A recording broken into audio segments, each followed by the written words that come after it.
नमस्कार, times digital मध्ये आपले स्वागत आहे। कोकणातील सर्वाधिक खपाचे दैनिक रत्नागिरी टाइम्सचे टाइम्स डिजिटल आपल्यासाठी ताज्या बातम्यांचे वार्तापत्र सादर करीत आहे। आजच्या ठळक बातम्या। धनुष्यबाण कुणाचे, आज सर्वोच्च न्यायालयात सुनावणी। आधी रेकी अन 26 जानेवारीला लाल किल्ला टार्गेट करण्याचा कट। सांगलीत दलित महासंघाच्या जिल्हाध्यक्षाची हत्या।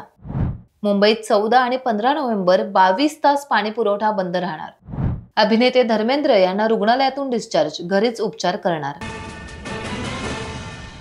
शिवसेना पक्ष आणि निवडणूक चिन्ह कोणाचं यावर मागच्या 3 वर्षांपासून सर्वोच्च न्यायालयात सुनावणी सुरू आहे।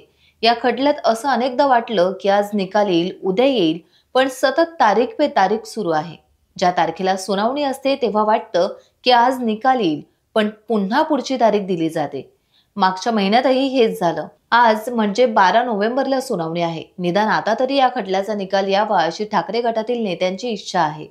गेल्या सुनावणीत सूर्यकांत यांनी सलग सुनावणी घेऊ असं सांगितलं होतं, त्यामुळे आता तरी सलग सुनावणी होऊ द्या।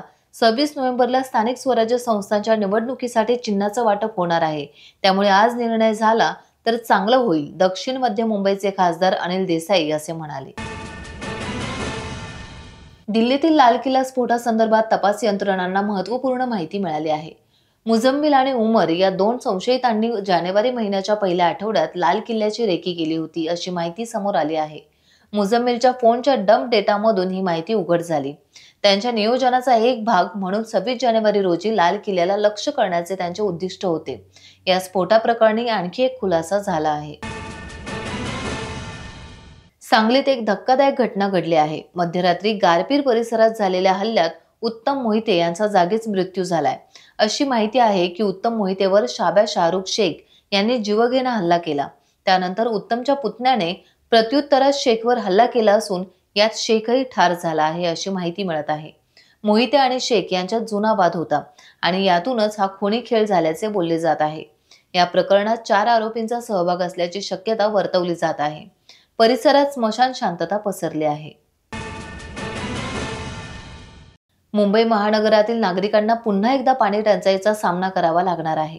मुंबई महापालिकेने दुरुस्ती आणि देखभालीच्या कामांसाठी 14 नोव्हेंबर आणि 15 नोव्हेंबर या कालावधीत तब्बल 22 तास पाणी पुरवठा बंद ठेवण्याचा निर्णय घेतलाय।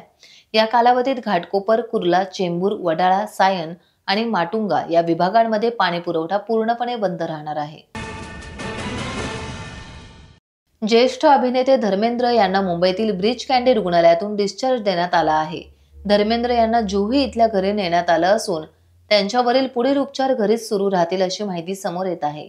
धर्मेंद्र यांची प्रकृती सुधारल्यानंतर डॉक्टरांच्या सल्ल्यानुसार त्यांना डिस्चार्ज देण्यात आला। आज बुधवार सकाळी ब्रीच कँडी रुग्णालयातून त्यांना घरी नेण्यात आलं आहे। मंगळवारी त्यांच्या निधनाच्या अफवाही सोशल मीडियावर पसरल्या होत्या।